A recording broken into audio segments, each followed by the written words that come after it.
बिस्मिल्लाहिर्रहमानिर्रहीम, अस्सलाम वालेकुम। मरीम नवाज़ की हुकूमत, मरीम नवाज़ सरकार ब्लंडर पर ब्लंडर कर रही है। क्या थोड़ा सा भी प्रेशर बर्दाश्त नहीं हुआ?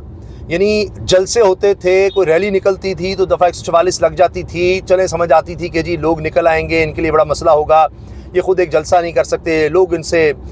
इस कदर परेशान हैं और इनकी इतनी पब्लिसिटी के बावजूद वोटर की तादाद इनके लिए बढ़ नहीं रही, कम हो रही है, नए नए प्रोजेक्ट्स ये करते हैं, उसके बावजूद लोग इनकी तरफ नहीं आ रहे और ख़ुद ये कोई जलसा नहीं कर सकते, तहरीक इंसाफ को उन्होंने करने नहीं देना, पकड़ धकड़, गिरफ्तारियाँ, जिस तरह मैंने ऑब्जर्व किया कि 9 मई के बाद इतनी ज़्यादा पकड़ धकड़ नहीं, गिरफ्तारियाँ नहीं, छापे नहीं पहले देखे गए। तो अब इसकी क्या ज़रूरत थी कि आपने ये सब कर लिया, पकड़ धकड़ कर ली, पैगाम पहुँचा दिया कि कोई ना आए सुहेल अफरीदी के लिए, चंद लोग तो किसी ना किसी तरह आ गए, मगर हर जगह रुकावटें खड़ी की। उसके बाद जो कुछ पंजाब असम्बली में हुआ है, आप ये देखिए कि मरीम नवाज़ साहिबा ने जहाँ जाना होता है वहाँ तो सिवाय सरकारी मीडिया के कोई आ नहीं सकता और उसी के ज़रिए कवरेज दी जाती है, प्राइवेट मीडिया तो अलाउ ही नहीं होता। अब यहाँ प्राइवेट मीडिया चूँकि आ रहा था, कुछ ना कुछ उनको इलेक्ट्रॉनिक मीडिया पे दिखाना तो नहीं था सुहेल अफरीदी को, लेकिन फिर भी एक हलचल मची हुई थी, कैमरे इतने लगे हुए, धक्कम पेल हो रही है कि जनाब सुहेल अफरीदी आ गया, सुहेल अफरीदी आ गया, हो। तो इससे एक मोमेंटम बन गया। जितना मर्जी कोशिश की इस चीज़ को दबाने की पंजाब गवर्नमेंट ने कि मीडिया में कहीं कवरेज ना हो, कुछ ना हो, लेकिन अपने ब्लंडर्स की वजह से टॉक ऑफ द टाउन यही हो गया। पंजाब में, लाहौर में अब सिर्फ और सिर्फ बात हो रही है सुहेल अफरीदी के दौरे की। ये आप सोचिए ज़रा, और बहुत बड़े ब्लंडर्स किए गए हैं। ये सिर्फ इस प्रेशर से कि सुहेल अफरीदी यूँ आ रहा है, वहाँ आ रहा है, जो बयानात दिए गए, ये पकड़ धकड़, रुकावटें, ये अपनी जगह रह गई।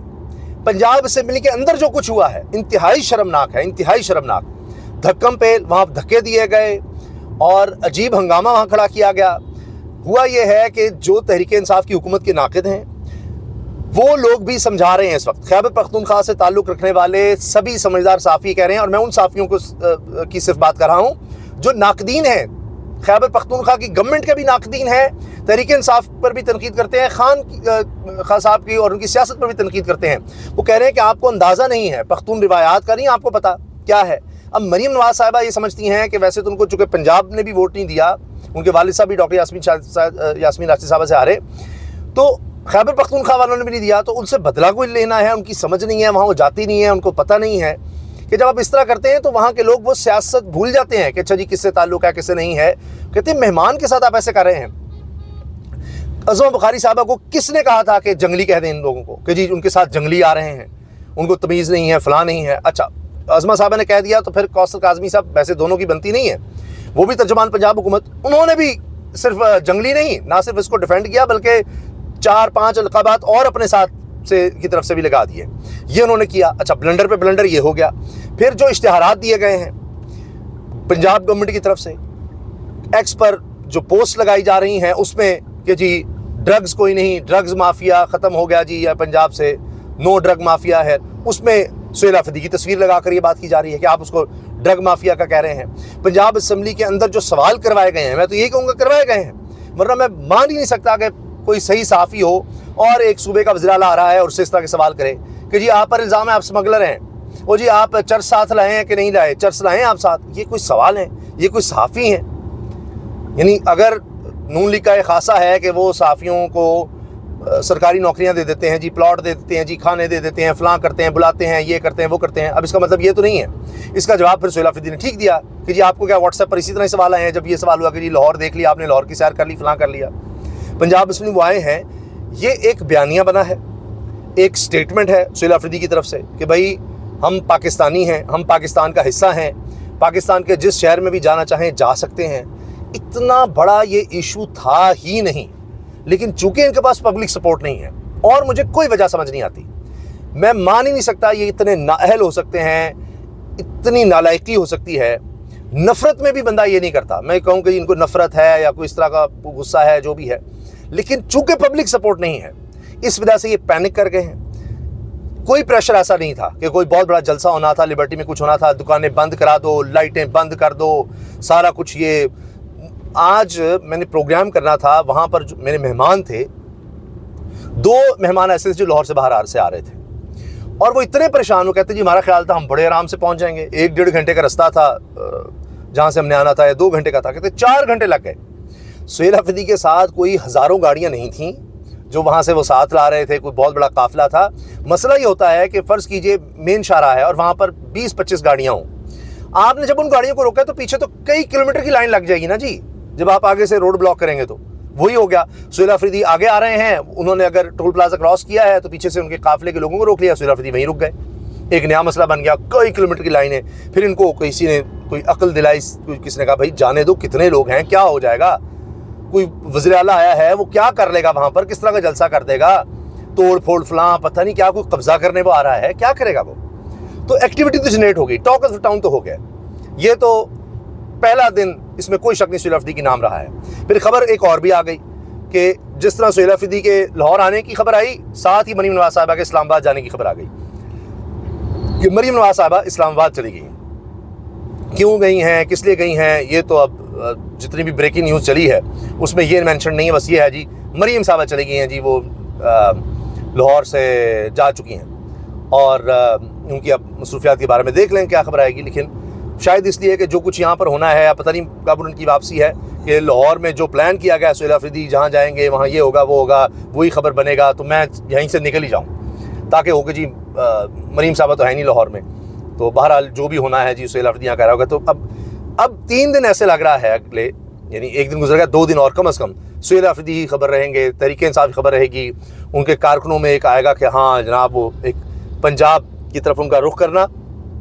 ایک پنجاب میں ایکٹیویٹی جنریٹ کرنا، اور یہ ثابت کرنا کہ جی تحریک انصاف پورے ملک کی جماعت ہے، اس میں وہ کامیاب ہو گئے ہیں۔ اور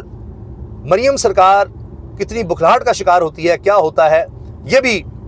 اس سے ثابت ہو گیا ہے کہ تھوڑی سی ایکٹیویٹی سے لوگ اتنے زیادہ خوفزدہ ہو جاتے ہیں اور یہ لوگ ایکسپوز ہو جاتے ہیں، یہ یہاں پر پتہ لگا ہے۔ اچھا، ایک اور بڑی خبر جو آئی ہے وہ برطانیہ کی وزارت خارجہ کی طرف سے ہے، اور جس طرح سے کہ پاکستان کی طرف سے، پاکستانی حکومت کی طرف سے، پاکستان کی وزارت خارجہ کی طرف سے ڈیمارش کیا گیا، احتجاج کیا گیا کہ وہاں پر ایک خاتون نے تقریر کی ہے جو اشتعال انگیز تھی برطانیہ میں، جس میں field marshal, chief of defence forces, army chief Asim Munir صاحب کے حوالے سے ایک تھریٹ سا تھا کہ جی فلاں کے ساتھ ایسے ہوا تھا تو اس کے ساتھ بھی یہ ہوگا، اس طرح کی بات تھی۔ تو اس پر جب ڈیمارش کیا تو اب برطانوی حکومت کا اس پر، یا برطانوی وزارت خارجہ کا جواب بھی آ گیا ہے۔ برطانوی ہائی کمیشن نے وزارت خارجہ پاکستان کی جانب سے قائم مقام ہائی کمشنر کو طلب کیے جانے پر رد عمل دیتے ہوئے کہا ہے، اگر کسی غیر ملکی حکومت کو یہ یقین ہو کہ کوئی جرم سرزد ہوا ہے تو اسے تمام متعلقہ مواد برطانیہ کے پولیس لائزن کو فراہم کرنا چاہیے، یعنی جو بھی ثبوت ہیں وہ برطانوی پولیس کو آپ دیں، اور جو مواد برطانوی قانون کی خلاف ورزی کے زمرے میں آئے گا اس پر پولیس جائزہ لے گی اور اس کے نتیجے میں فوجداری تحقیقات شروع ہو سکتی ہیں۔ انہوں نے کہا کہ جی جو بھی بات ہے وہ آپ برطانوی پولیس سے رابطہ کریں، وہ اس چیز کو دیکھیں گے اور وہ اس کا جائزہ لیں گے، اور جو بھی فوجداری تحقیقات یا کچھ بھی ہونا ہے وہ وہاں شروع کی جائیں گی، اور پھر دیکھا جائے گا کیا ہوتا ہے۔ دیکھتے ہیں کہ اس میں اب کیا ہوتا ہے، اس کے حوالے سے اب کیا بات آتی ہے، کیونکہ اب پاکستانی گورنمنٹ وہ ظاہر ویڈیو دے گی اور اس کے علاوہ ثبوت دے گی، اور پھر برطانیہ اس پر کیا کارروائی کرتا ہے یہ دیکھنا ہوگا۔ اور اس کے ساتھ ساتھ اب یہ حکومت کے حوالے سے میں جس طرح دیکھ رہا ہوں کہ جی لبرٹی میں اتنی پولیس وہاں پر تعینات کر دی اس خوف سے کہ پتہ نہیں کیا ہونے جا رہا ہے، لیکن یہ ترجمان اور میڈیا اسٹریٹجی پنجاب گورنمنٹ کی نہ صرف یہ کہ بری طرح فیل ہوئی ہے، ایکسپوز ہوئی ہے، اور ان سے جو بلنڈر ہوئے ہیں، میرا خیال ہے کہ اب سہیل آفریدی ہی اگلے 2 دن چھائے رہیں گے، اور سہیل آفریدی کے چھانے کا مطلب ہے کہ تحریک انصاف پنجاب میں، لاہور میں ان کی ایکٹیویٹیز، ان کی بات ہوگی، اور ظاہر ہے کہ پھر خان کی بات ہوگی، جی سہیل آفریدی کیا کہہ رہا ہے، کس سے کیا کہہ رہا ہے، تو ہر طرف اب یہی بات ہوگی۔ تو خود یہ لوگ موقع دیتے ہیں، خود اس طرح کے بلنڈرز کرتے ہیں، اس طرح کام کرتے ہیں کہ جس سے بات صرف اور صرف پھر ہوتی ہے تحریک انصاف کی کہ جی یہ کیا کر رہے ہیں، یہ ظلم کر رہے ہیں، اور وہ کہتے ہیں کہ جی تحریک انصاف کو بین کرو۔ جو حرکتیں یہاں مریم سرکار کی طرف سے ہو رہی ہیں، لوگ کہہ رہے ہیں جو القابات، جو یہ سب کچھ کر رہے ہیں، یعنی ایک نفرت کا ماحول پیدا کر رہے ہیں، تو ایسی سوچ پر پابندی لگنی چاہیے۔ اگر کسی پر پابندی لگنی ہے تو پھر اس سوچ پر لگائیں، اس طرح کی حرکتوں پر لگائیں۔ اب یہ بات ہونے لگی ہے، مجھے لگتا ہے کہ کسی نہ کسی حلقے کی طرف سے ان کو اب سمجھایا جائے گا، اور مزید مجھے نہیں لگتا یہ رکاوٹیں ڈالیں گے سہیل آفریدی کے راستے میں، جو ان کے ساتھ اب ہو گیا ہے۔ اگر تھوڑی سی بھی کسی نے ان کو سمجھ دلائی کہ بھائی بس کر دو، آرام سے اس کا دورہ ہونے دو، ورنہ اور بڑی خبر بنے گی اور بڑا بیانیہ بنے گا۔ اللہ حافظ۔